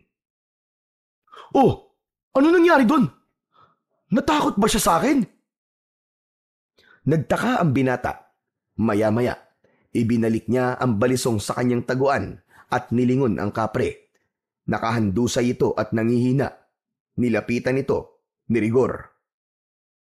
Uy! Kapre! Buhay ka pa ba? Bahagyang tumingin ng kapre sa kanya. Nangungusap ang mga mata nito. Sa kabila ng malahalimaw nitong anyo, ay may nakita siyang mumunting butil ng luha sa mga mata nito. Teka, umiiyak ka ba? Salamat. Salamat, binata. Salamat sa pagliligtas mo sa akin. Kundi dahil sa'yo, baka wala na ako. Ayos lang yun. Ano bang pwede kong gawin para makatulong sa'yo? Tulungan mo akong makalapit sa mismong puno para makabalik ako sa aming kaharian. Hindi na nagtanong pa si Rigor. Dahan-dahan niyang itinulak ang katawan ng kapre papalapit sa balete. Mabigat ito, pero pinilit niyang gamitin ang buong lakas para maidikit maski man lang ang kamay nito sa puno. Nang dumampi ang palad ng kapre sa katawan ng balete, parang may munting liwanag na sumilab sa puno. Napapikit ang kapre. Tila may enerhiyang dumadaloy sa puno patungo sa katawan nito. Nang makabawi ng konting lakas ang kapre, muli nitong idinilat ang kanyang mga mata. Ikaw, tao. Bakit mo yun ginawa? Ang alin? Bakit mo ako iniligtas? Hindi ko nga rin alam eh. Pero kasi nakita ko na nangangailangan ka ng tulong, kaya tinulungan na kita. Maski di ko alam kung kakayanin ko ba talagang harapin yung aswang na yun o hindi. Napangiti ang kapre sa kanyang sinabi, kahit may bahagyan dugo pa sa labi. Hindi ko akalain na may mabuti ka palang puso. Ha? Ako? Hindi naman masyado. Maraming salamat ulit, binata. Babalik ako. Ipagpapatuloy natin ang hindi natapos na usapan natin na to. Paalam. At sa isang kisap mata, naramdaman niya ang malamig na hangin na dumampi sa kanyang pisngi, kasabay ng pagkawala ng kapre. Uy, teka, sandali lang! Bumalik ka dito! May kailangan pala tayong pag-usapan! Yung kaibigan ko! Pagalagin mo na, nakikiusap ako! Ngunit wala na ang kapre. Wala nang sumagot sa kanya. Unti-unti, napaupo siya at nakaramdam ng panghihinayang. Napayuko si Rigor. Maigpit siyang humawak sa katawan ng puno. Parang umaasa pa rin na baka sakaling magbalik ang kapre. Naramdaman niya ang gaspang ng balat ng balete, pero wala na talaga. Umupo siya sa paanan ng puno. Hindi niya na napigilan ang pag-iyak. Isinubsob niya ang kanyang muka sa kanyang palad. Ang tanga mo, Rigor! Ang tanga mo! Dapat kanina ko pa sinabi. Dapat sinabi ko na kagad na patawarin niya na kami ni Toryo. Napagalingin na niya ang kaibigan ko. Bumuntong hininga siya. Pinikit ang mga mata. Pinilit niyang inalala ang mukha ng kapre. ang huling ngiti nito. Maya-maya pa, napausal siya ng dasal. Kaibigang kapre, kung naririnig mo pa ako, kahit saan ka man naroroon, sana pagbigyan mo ako. Patawarin mo na kami ng kaibigan kong si Toryo sa panggagambala namin sa'yo. Tumayo na siya. Naglakad palayo sa puno. Pero bigla siyang natisod sa isang bagay. Nang tignan niya ito, isang tabako. Ang tabako ng kapre. Maingat niya tong pinulot. Mabigat ito at may halimuyak na parang amoy sunog na dahon na may itim na alkitran na para bang may insenso. Hindi niya maintindihan ng amoy. Pinagmasdan niya pa itong mabuti. Bagamat may baga at usok sa dulo nito, ay hindi ito nauupos. Ayos to ah! Anliosi! May mini version kaya tong tabako na to? Umupo siya sa isang ugat na nakausli at sinipat pa ng mabuti ang tabako. Namamangha kasi siya sa mga angking katangian nito. Kung naririnig mo ako, bossing, sana maayos ka kung saan ka man mapunta. At itong tabako mo, ako na muna ang bahala dito. Ngumiti siya, tumayo at naglakad pauwi. Dumiretso siya sa bahay ni Ka Pablo. Pagdating niya ron, napansin niyang bukas pa ang ilaw sa loob. Kumatok siya. Ka Pablo? Tao po! Ka Pablo, ako to si Rigor! Ngunit walang sagot ang matandang albularyo. Kumatok siya ulit, mas malakas. Ngunit wala pa ring sagot. Ilang beses pa niyang ginawa ito. Sumilip sa bintana. Umaasang may biglang dudungaw o sisilip din. Ngunit wala. Nagsimula siyang kabahan kung ano-ano na ang pumapasok sa kanyang isipan. Maya-maya pa ay may sumungaw na babae sa bintana ng katabing bahay. Rigor! Wala dyan si Ka Pablo! Sumama yung maglolo sa mga tanod. May tinugi silang aswang kanina. Doon sa may tabing sapa daw. Doon nagpunta yung aswang. Ha? Sila mismo? Sigurado ka ba? Hindi na nga masyadong makalakad si Lolo Pablo eh. Tapos si Toryo may sakit pa. Hindi ko nga din alam eh. Pero nung sumilip naman ako, mukhang ayos naman si Toryo. Malakas at maliksi kumilos. Parang wala namang sakit. Ganun ba? Yung aswang ba na tinugis nila? Alam niyo ba kung anong itsura? Isang dambuhalang itim na aso daw. Ano? Sige na, isasara ko na tong bintana. Pasensya ka na ha. Kailangan kasi mag-ingat. Ikaw, mabuti pa umuwi ka na. Wala ka pa namang kasama. Baka mamaya biglang magpakita sa'yo yung dambuhalang aso. Ayos lang ako. Salamat. Nagpasya na si Rigor na umalis. Ngunit biglang may ilaw ng flashlight na tumama sa kanya mula sa kalsada. Pagtingin niya, nakita niyang parating ang maglolo. Agad siyang napahinto dahil sa gulat. Toryo, ayos ka na? Ibig sabihin, Lolo, buhay siya. Anong buhay? Sinong buhay? Yung kapre po, Lolo. Pinakinggan niya po ang dasal ko na sana mapatawad na po niya kami ni Toryo. Inalis na nga po niya ang sumpa. Talaga? Nakausap mo na yung kapre? Hindi ka ba nagbibiro lang? Paano nangyari yun? Opo, nakausap ko po siya. Ang kaso lang, wala na po siya dun eh. Bumalik na po sa karian nila. Sugatan po. Kasi masama po ang mga tama niya eh. Teka, hindi ko maintindihan. Ano ba nangyari sa lakad mo, iyo? Natuloy ka din bang kumuha ng pagmamayari ng kapre? Hindi na nga po ako nakakuha eh. Pero may napulot po ako. Ano yun? Ito po oh. Tignan nyo. Napakunot ng noo si Ka Pablo. Jesus Maria, tabako ito ng kapre ah. Paano ito napunta sa'yo? Napulot ko nga po, Lo. Baka nakalimutan niya pong bitbitin kasi sobrang hirap siya dahil po sa mga sugat niya. Teka iyo, pwede mo bang ikwento sa akin ng tuloy-tuloy kung ano talaga ang nangyari? At nagsimula na ngang ikwento lahat ni Rigor ang lahat ng nangyari. Wala siyang itinarang detalye mula simula hanggang sa huli. Makikita sa muka ng maglolo ang pagkamangha sa mga ginawa ni Rigor. Talaga, Chong? Tinulungan mo yung kapre laban sa aswang? Shish! Ang astig naman nun, men! Di ka natakot? Yun na nga ang pinagtataka ko, Toryo eh. Ramdam kong kinakabahan ako, pero hindi ako natakot. Di ka natakot na harapin ang aswang dahil sa hawak mong sandata iyo. Ang balisong ng dungaw ay hindi lang sandata na pangsugat sa mga kalaban. Kaya din itong magbigay ng tapang sa sino mang may tangan sa kanya. Kaya pala, saka para akong nakakarinig ng mga bulong kanina. Talaga? May mga naririnig ka bang boses? Opo, parang sinasabi nila kung ano ang kailangan kong gawin. Paanong nangyari yun? Imposible namang maging isa kang Bertudes. Wala ka naman dugong albularyo o antingero sa lahi nyo, hindi ba? Paanong nangyayaring naririnig mo ang mga gabay? At eto pa, iniwanan pa sa'yo ng kapre ang kanyang tabako. Naiwan lang naman po niya yan eh. Hindi naman po niya ibinigay sa akin. Hindi ako naniniwala dyan. Dahil ang kapre, hindi yan nahihiwalay sa tabako niya. Parang bahagi na yun ng katawan niya. Ibig sabihin, iniwan niya yan sa'yo. At ibig sabihin, pinagkakatiwalaan ka niya. Gusto niyang gamitin mo ang kapangyarihan ng kanyang tabako.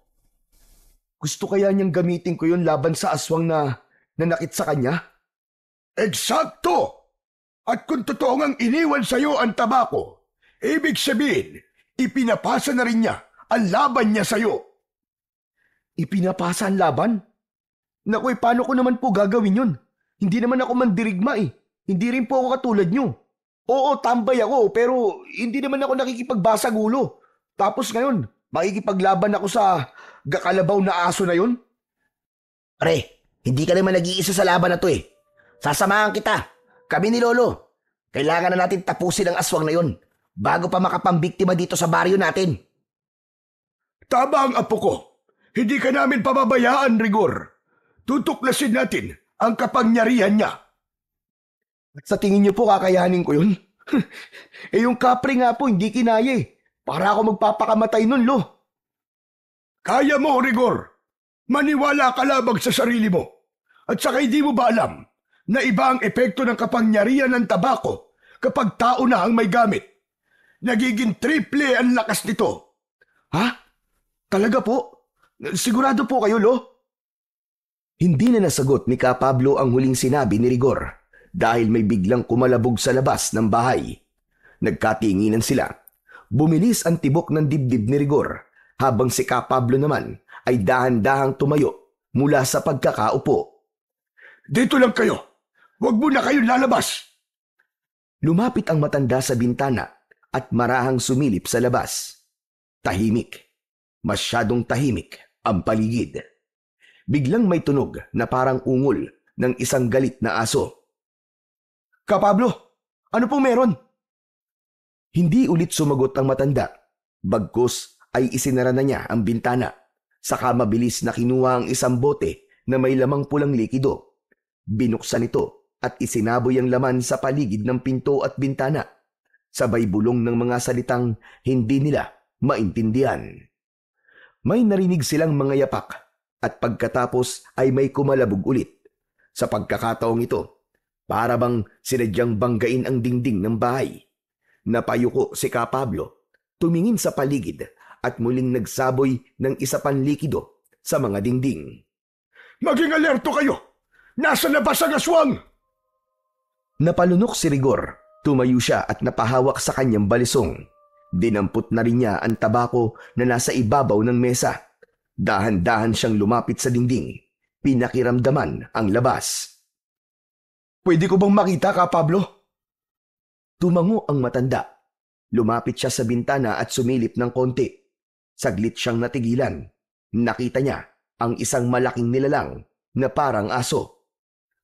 Siya nga yung aswang na nakita ko sa bukid. Siya po yun. Ano? Kung ganon, gusto mo ba subukan ang kapangyarihan ng tabako? Napatingin sa kanyang mga kamay ang binata.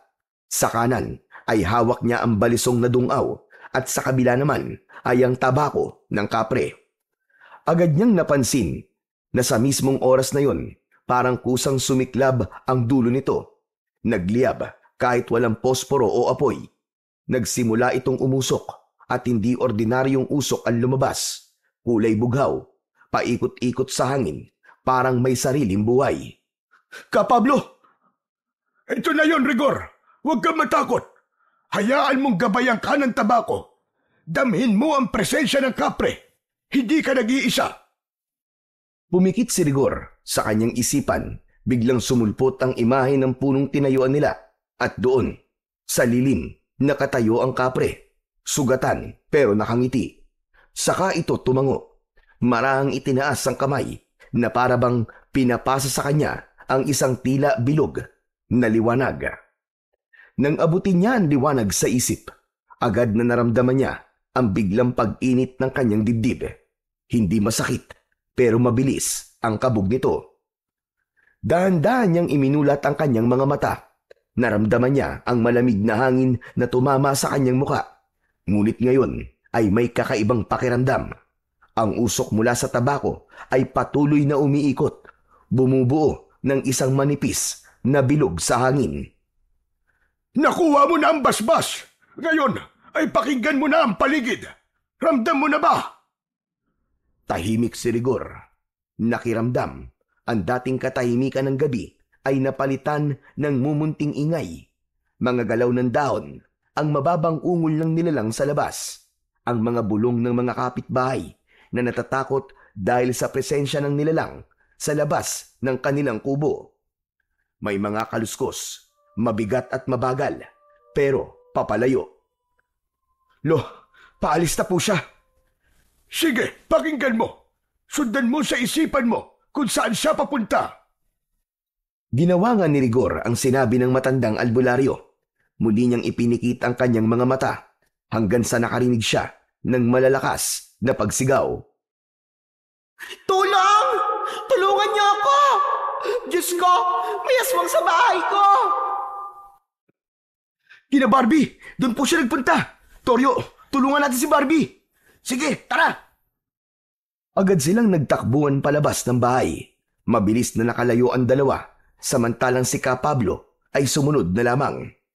Pagdating nila sa tindahan ni Barbie, agad nilang nakita ang mga nagkalat na basag na paso, ang mesa at upuan na nakatumba. Bukas ang pinto ng bahay. Agad na pumasok ang dalawa sa loob. Rigor! Toryo, tulungan niyo ako! Aray, ang sakit! Nakita nila si Barbie sa sulok ng sala nito. Duguan, hawak ang binti, at doon sa binting yun, nakakagat ang isang aso.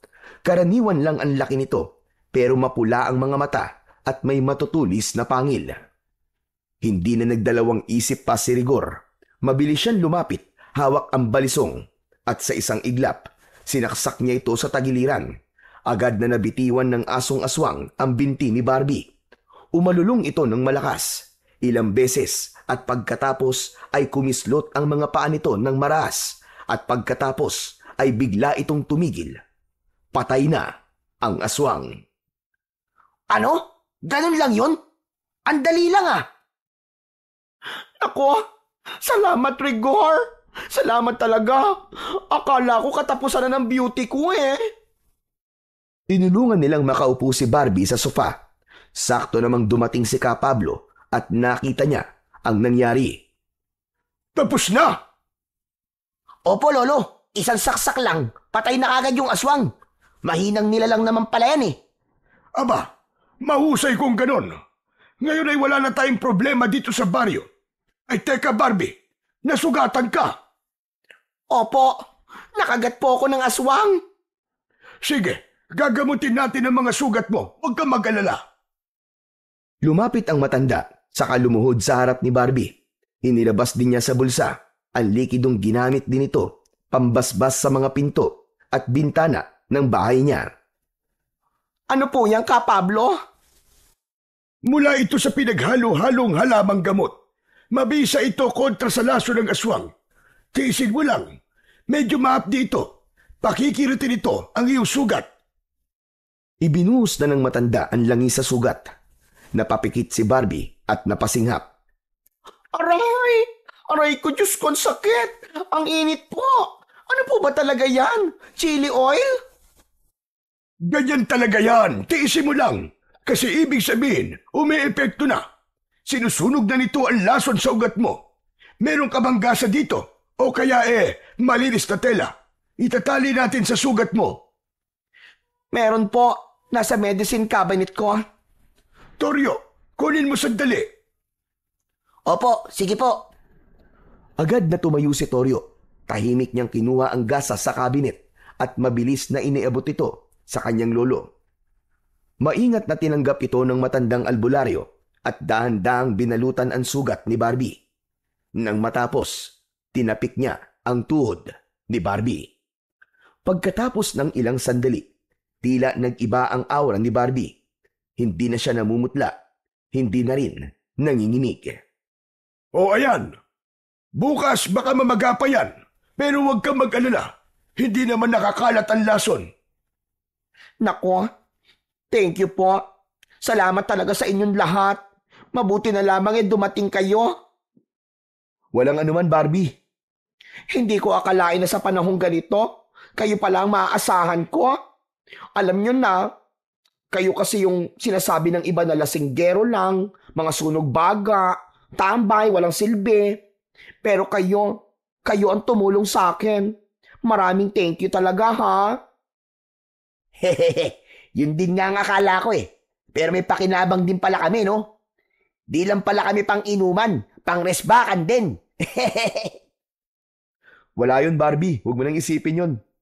Lahat naman basta't nangangailangan ng tulong, tutulungan namin. Lalo ka na. Sa totoo lang, ikaw lang din naman yung hindi tumitingin sa amin na parang basura Hindi ka namimili ng customer mo. Ikaw lang yung nakakausap namin na di kami tinatawag na mga walang kwenta. Kaya deserve mo talaga na tulungan. Tama. Saka kung hindi narinig nito si Rigor yung sigaw mo at may nangyaring masama sa'yo, kami din ang kawawa Ano ka mo? Kawawa?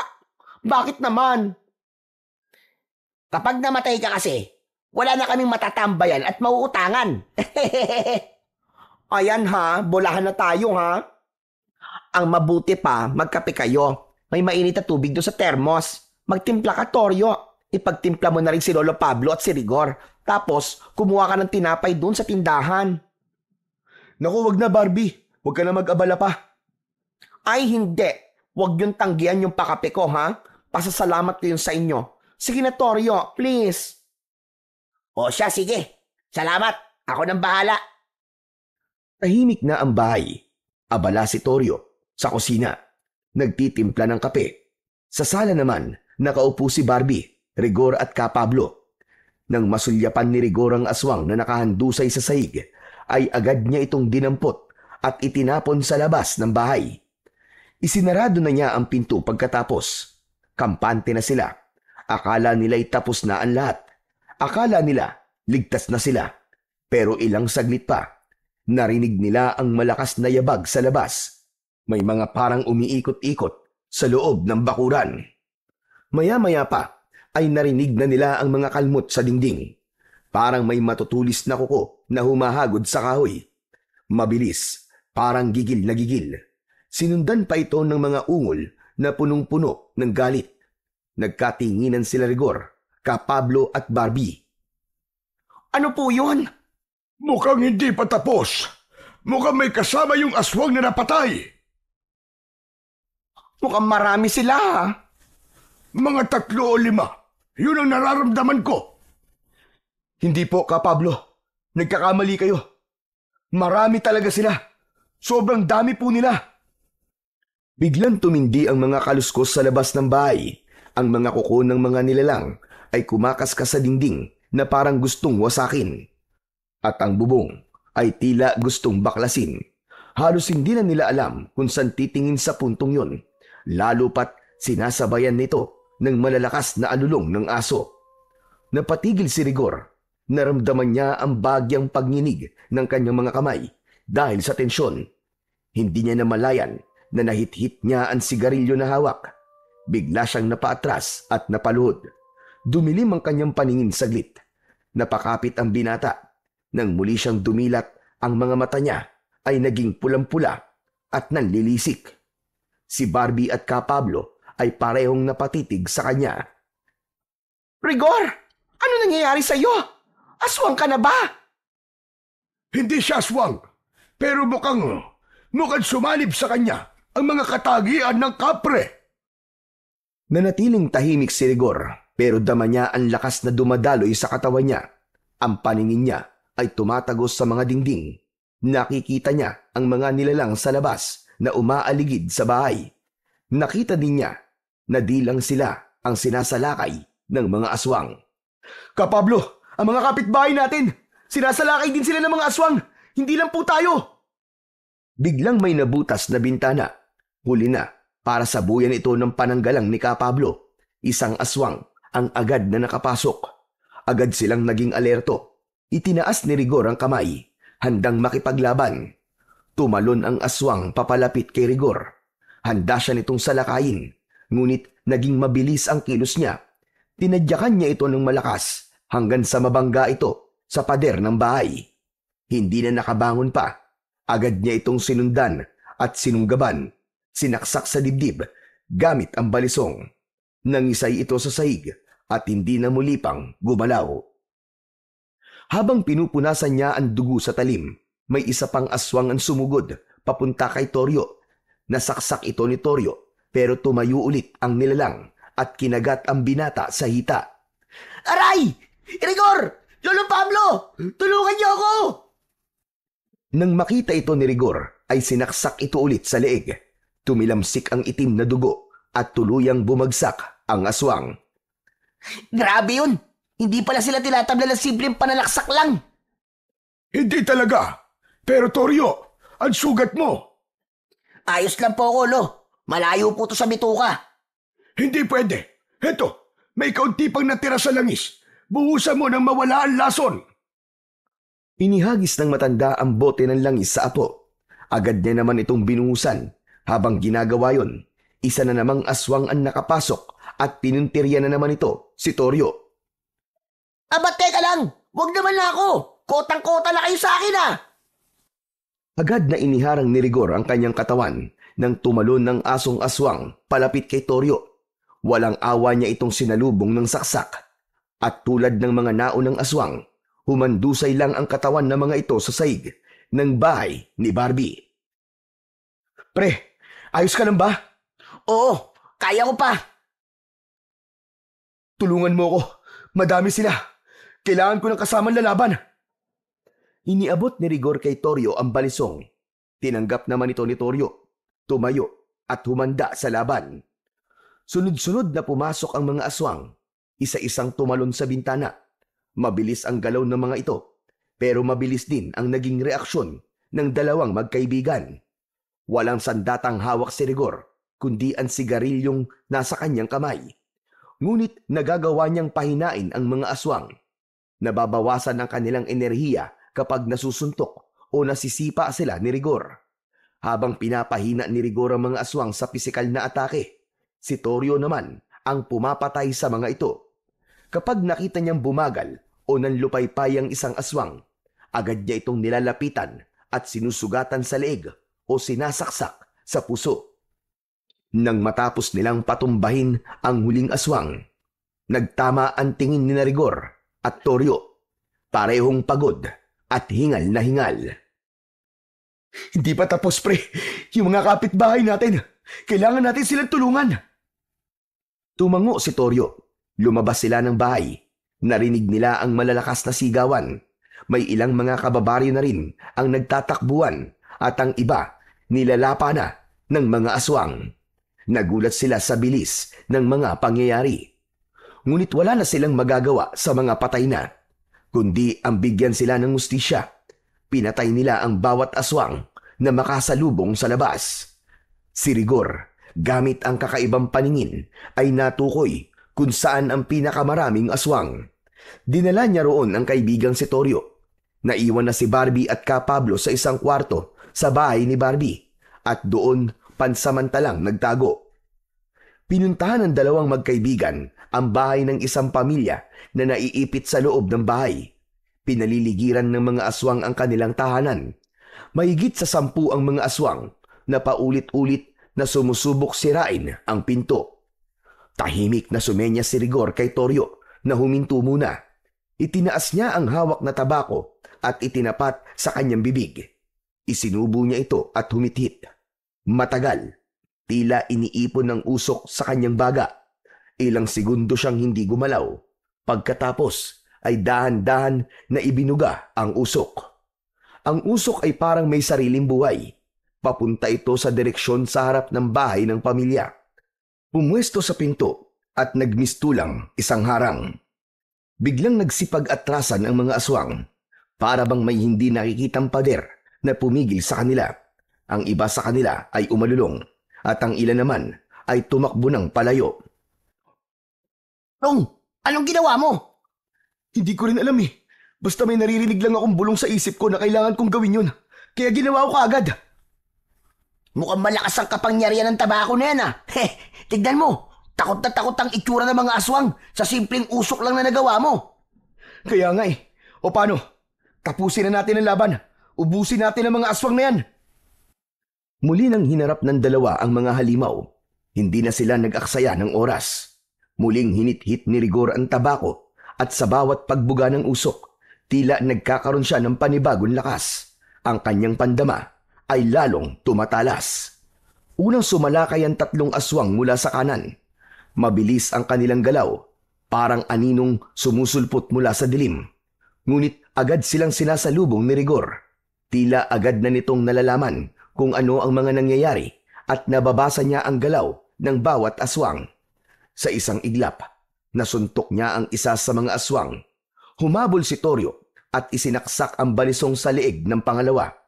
Umagos ang dugo nito at bumagsak ng pasadsad sa lupa. Ang pangatlo ay sinalubong din ni Rigor at sinipa doon pa lang sa ere. Napasigaw ito sa hapdi at tuluyang bumagsak sa lupa. Isang huling saksak mula kay Toryo ang tumapos sa buhay nito.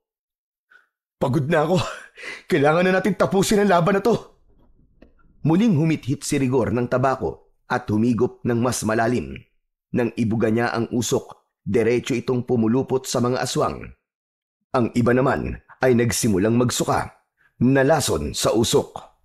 Habang lumalalim ang gabi, lalong lumalakas ang loob ni Rigor at Toryo. Duguan na ang kanilang mga damit at may ilang sugat na rin sa kanilang mga kamay. Pero hindi sila tumigil. Isa-isang bumagsak ang mga aswang. Ang ilan ay pilit pan lumaban, pero sa huli napapatay din. Hanggang sa ang natitirang mga aswang ay nagsimulang umatras, tumakbo palayo. Agad silang hinabol ng dalawa. Pinaslang, walang pinatawad.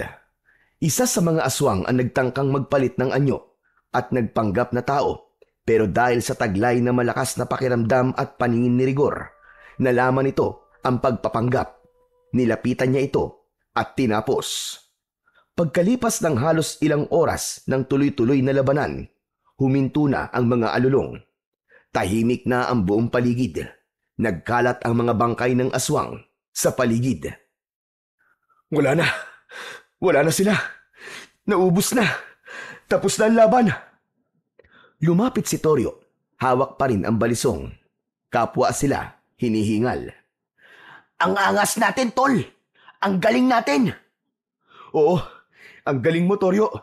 Dahil sa kapangyarihan ng mga sandata natin, ligtas na ang baryo. Inayos ni Toryo ang kanyang tayo at sa gitna ng kalsada, buong lakas siyang sumigaw. Tapos na! Ligtas na ang baryo! Wala na ang mga aswang! Maya-maya pa, nagsilabasa ng mga tao mula sa kani-kanilang mga bahay. At nang makita ang dalawa at ang maayos ng sitwasyon sa labas, ay sabay-sabay na nagpalakpakan ang lahat. May mga umiiyak, may mga nagdasal, at karamihan ay lumapit kina Rigor at Toryo upang magpasalamat. Hanga sila sa ipinakitang kabayanihan ng dalawa. Nang matapos, ay agad silang nagtulong-tulong para iligpit ang katawan ng mga aswang. Sa gitna ng plaza, sama-samang binuhat at inipon ng mga lalaki ang mga bangkay ng mga aswang.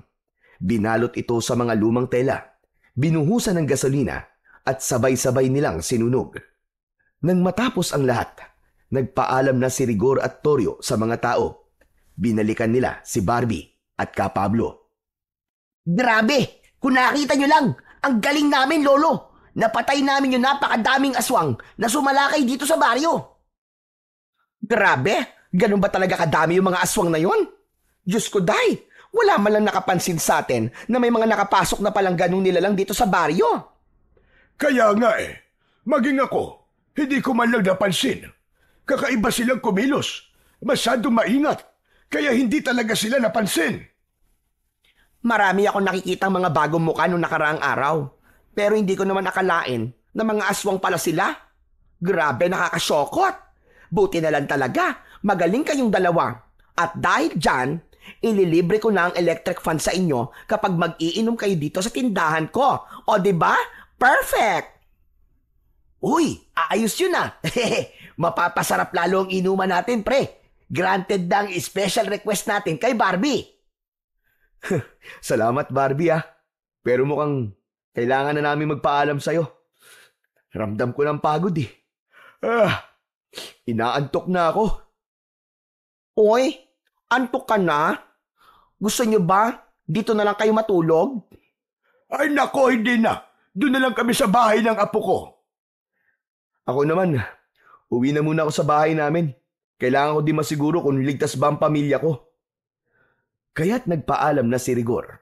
Pagdating sa kanilang bahay, maingat siyang kumatok. Nay! Tay! Ako po ito! Tahimik sa loob, pero maya-maya pa ay nakarinig siya ng kaluskos. Tapos ay gumalaw ang seradura ng pinto. Nang mabuksan ito, bumungad sa kanya ang mukha ng nag-aalalang ina.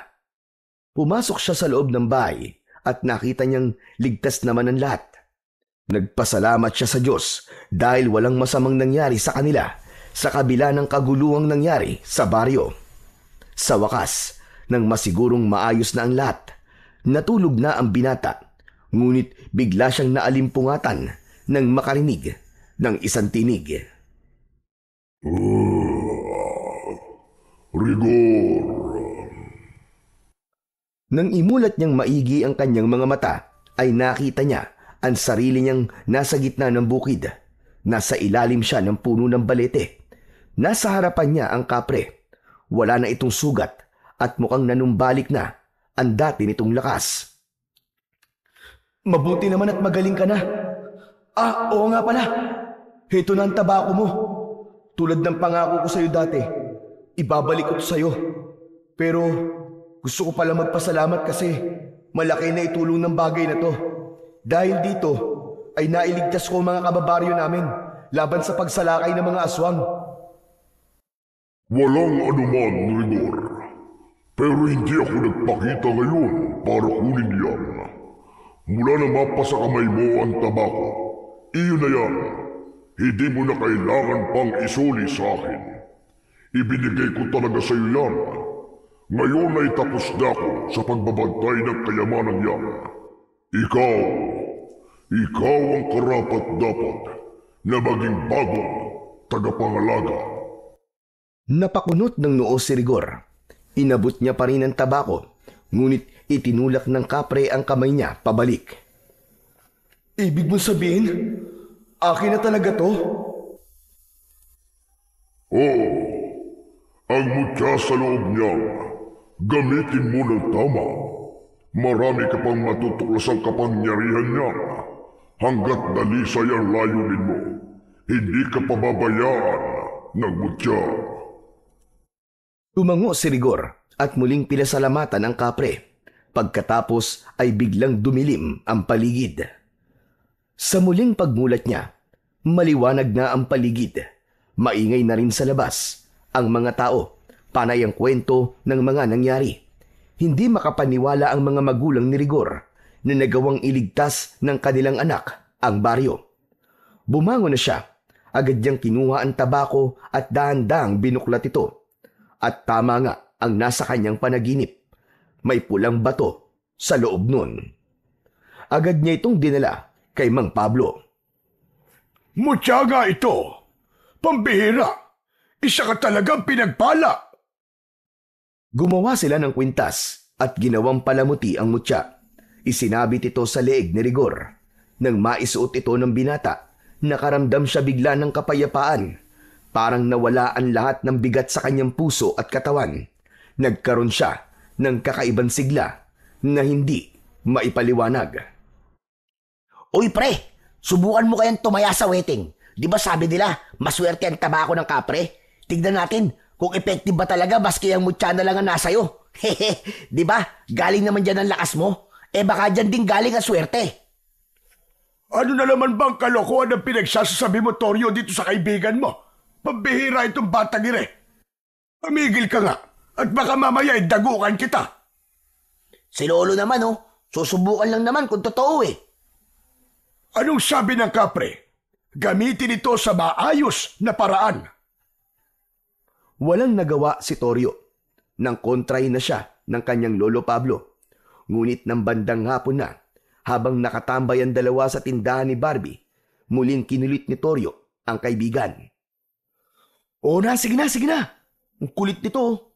Tataya na ako sa wedding. Wala sa loob na tumaya si Rigor. Wala lang para sa kanya yun. Ni hindi nga pinag-isipan o pinag-aralan ang numerong tatayan. Kaarawan lang nilang dalawa ni Toryo ang kanyang inilista. Kaya naman, laking gulat niya kinagabihan ay nalaman niyang nanalo siya ng halos 50,000 piso. Hindi siya makapaniwala pero hindi siya nagpakasaya para sa sarili niya. Ginamit niya ang pera para mag-donate sa kanilang kapilya. Nagbigay tulong din siya sa mga nasugatan at sa mga namatayang pamilya nang sumalakay ang mga aswang. Ang natira namang pera ay nagpakain siya sa kanyang mga kapitbahay. Makalipas ang ilang taon, tuluyan na ngang nagbago ang buhay ni Rigor. Ganon din si Toryo. Hindi na siya ang dating lasenggo na palaging nakatambay sa tindahan. Sila ay naging isang huwarang mamamayan na. Masipag at maaasahan. Araw-araw, makikitang tinutulungan nila si Ka Pablo sa mga gawain nito sa pag-aalbularyo, sa paggagamot ng mga taong may sakit at iba pa. Magkaagapay ang dalawang magkaibigan sa pagbabantay sa baryo.